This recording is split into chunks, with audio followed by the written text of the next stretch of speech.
Mi querido Juan Carlos, Dígame. llegó el momento de hablar del estreno de la semana Ujú. en cines. Una de las películas más esperadas del año.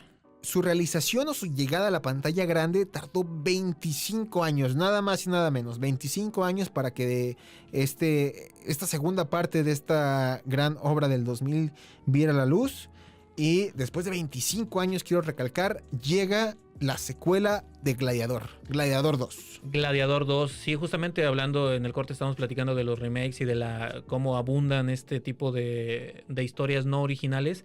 Pues bueno, tenemos Gladiador 2, que no es como tal un remake, es una secuela. Es una secuela, pero que ya viendo la película pareciera más una calca de la primera película. Pero todo esto se corta de la misma tela, ¿no? O sea, Sí. los spin-off, las secuelas, los remakes, las intercuelas, las precuelas, todo va de la misma tela. Exactamente, y creo que era una película muy esperada durante todo el año. Se hablaba muchísimo de qué iba a pasar. Cuando nos dijeron que Ridley Scott era quien iba a dirigir esta película, como que mucha gente de las que somos fanáticos de este cine de Ridley Scott de los 90s, de los 80s, pues teníamos como buena perspectiva, ¿no? Pero al final creo que conforme se fue acercando el día del estreno, como que había cierto temor, creo Sí, yo. totalmente de acuerdo. Como que a mí me daba cierto miedito ir al cine y ver que no fuera una buena película. Porque yo sí vi Gladiador la 1 y la verdad es que a mí se me hizo una gran película y sé que hay mucha gente que es también fanática de la primera película de Gladiador.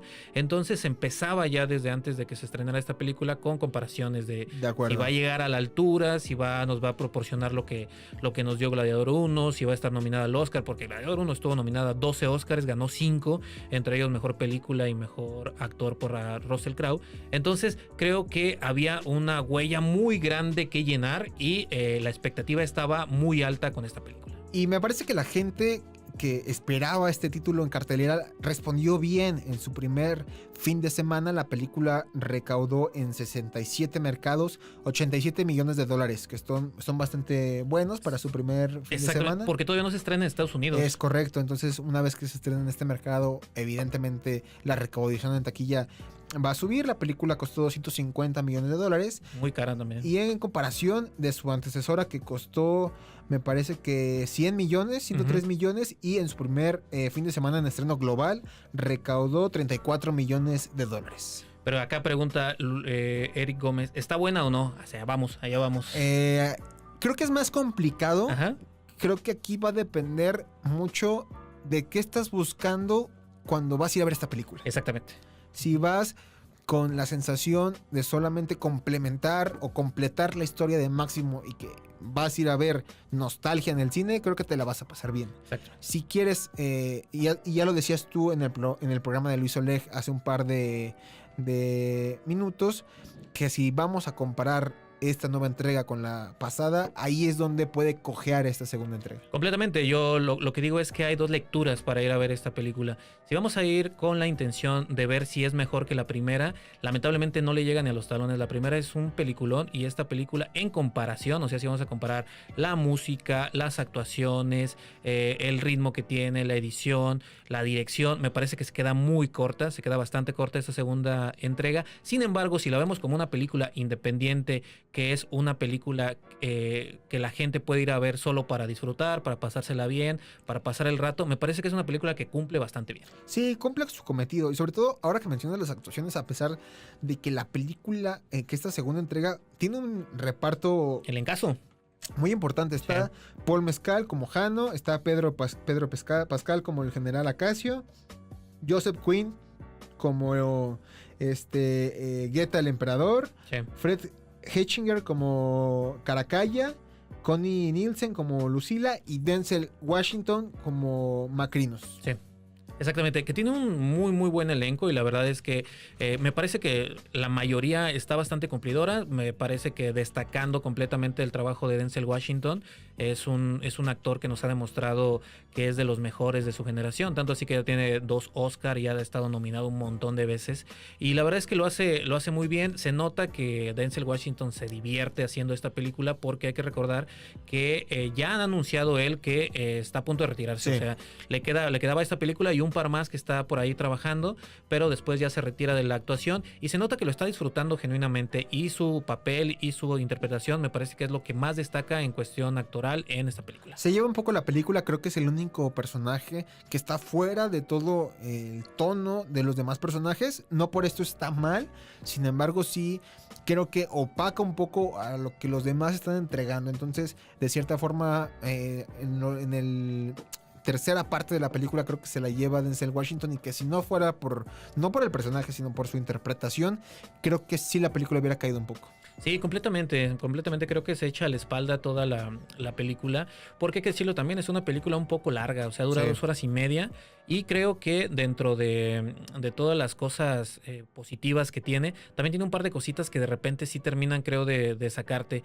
Se nota un poco rara la dirección de Ridley Scott, comparándola, insisto, con la dirección de la primera película, porque la de la primera película es una maestría de dirección. En esta película de repente toma ciertas decisiones un poquito raras, sobre todo en el uso del CGI. Me parece que de lo que más cojea la película es precisamente en el apartado visual, porque hay muchos momentos donde tú estás concentrado viendo la película y de repente te aparecen ahí unos monos medios extraños, Sí, de acuerdo. hechos con CGI, o unos tiburones también que se nota súper falso, y de repente ese tipo de cositas pues sí termina como de bajar el hype, ¿no? que tenías, que sí lo logra la película en muchos momentos, como que subirnos a este nivel de emoción, pero después por este tipo de errorcitos, o hay también momentitos de edición ahí medios extraños, como que yo no terminé de encantarme.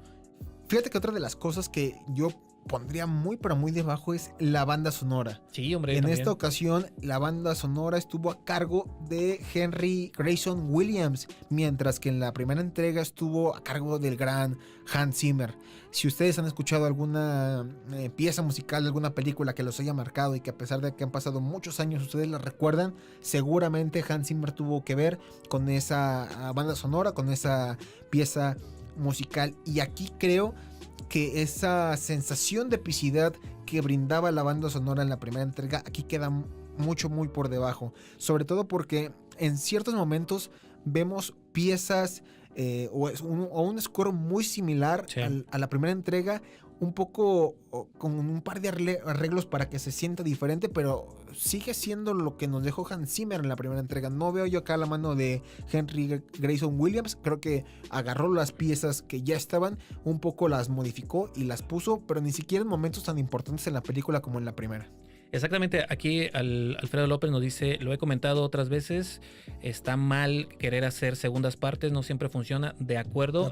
Ahora hay que decir también que esta película no se siente como una segunda parte per se, sino que más bien se siente como un copy-paste de la primera. Sí. O sea, se siente como que es la misma historia contada con otros personajes, no sé, porque las motivaciones de este nuevo personaje interpretado por Paul Mescal se parece mucho a lo que veíamos en la primera película. El arco que va desarrollando también se parece mucho. Las conclusiones se parecen también bastante. Hay un tema político como en la primera película, que tratan de justamente derrocar al imperio o a los emperadores, como lo fue en la primera, porque no están contentos el Senado con lo que está sucediendo. Y al igual que en la primera, aquí empieza a haber una conspiración de la cual pues aparentemente nadie se da cuenta hasta que alguien chismea y todo este plan se viene abajo, no como en la primera. Exactamente, sí, o sea, la verdad es que parecieran calcadas las dos películas. Si las ponemos así juntas, vamos a ver que muchas de las acciones se repiten en una y en otra. No quiere decir que eso esté mal por sí solo, o sea, pues al final Ridley Scott es el director de ambas películas, y si eso funciona, pues funciona para él. Sin embargo, sí se siente un poquito como una escritura un poquito floja, creo, en el sentido en el que sabían que iba a funcionar y lo copiaron y lo pegaron tal cual de la primera película, ¿no? Entonces creo que al final eso sí le resta algunos puntos a la película. Pero insisto, es porque estamos comparando la primera con la segunda, y la primera es una de las mejores películas de este siglo. Y que algo que me llamó mucho la atención es que la película creo que trata de abordar ciertos temas interesantes, que los pone sobre la mesa, pero que no termina por desarrollar. Esta idea de que Hanno vive en un pueblo alejado de Roma, y que de cierta forma vemos ahora la perspectiva de un pueblo que es invadido y conquistado por el Imperio Romano, me parece muy bueno, porque en la primera película veíamos como Marco Aurelio se decía que él era el salvador de Roma, pues era el salvador de Roma, pero también era el conquistador de los demás pueblos. Entonces otros pueblos sufrían a manos del Imperio Romano porque Marco Aurelio pues no era una buena persona. Y aquí de cierta forma lo plantean un poco, vemos la perspectiva de cómo Jano pierde a sus seres o a un ser querido por la invasión del Imperio, y pues eso es lo que ahora desata que él quiera venganza. No solamente él, sino el pueblo, los pueblos que son marginados y que se pierden vidas por las invasiones de Roma, ¿no? Sí, exactamente, y que me parece que está bien interpretado ahí por Pedrito Pascal, este comandante Acacio. Sin embargo, creo que a la mitad de la película como que se cae su personaje. O sea, me parece que está bastante bien construido al inicio, nos lo presentan como si fuera este rival a vencer, ¿no? Del personaje precisamente de Jano. Sin embargo, me parece que después como que pierde fuerza, que siento de alguna forma que estaban comparándolo un poco con el personaje de Joaquín Phoenix en la primera, que tenía como esta dualidad de estoy haciendo todo esto por Roma, pero además también tengo como mi lado negativo, pero aparte estoy enamorado de esta mujer, y como que tenía un montón de polivalencias ahí un poquito rebuscadas. Sin embargo, el personaje de Joaquín Phoenix está sumamente bien sostenido, y este personaje de Pedrito Pascal siento que termina diluyéndose a la mitad de la película. Es que sabes algo que sucede, y es en los primeros minutos de la película, es que la cinta nos entrega una perspectiva o una visión de que Pedro Pascal es un conquistador. Simón. Entonces, eso lo hacen porque dentro de la primera batalla, en los primeros minutos donde Pedro Pascal decide que sus soldados hagan una acción que daña al personaje cercano de Jano, entonces lo vemos como de, es que él es el malo. Y claro, así como la perspectiva del personaje de Paul Mescal, y nosotros como audiencia vemos inmediatamente como villano o antagonista al personaje de Pedro Pascal. Pero después de eso nos damos cuenta de que fue una situación circunstancial por la cual él manda dañar a una persona querida por Jano. Entonces, después de eso vemos que realmente es una buena persona. Uh-huh. No era malo, solamente ahí en la batalla, pues las circunstancias obligaron a que dañaran Solo estaba siguiendo órdenes. Exactamente. Entonces, sí, de cierta forma, eso creo que perjudica al personaje de Pedro Pascal, y al final se ve como un lacayo del mismo Roma, ¿no? Exactamente, sí, como una pieza nada más del ajedrez.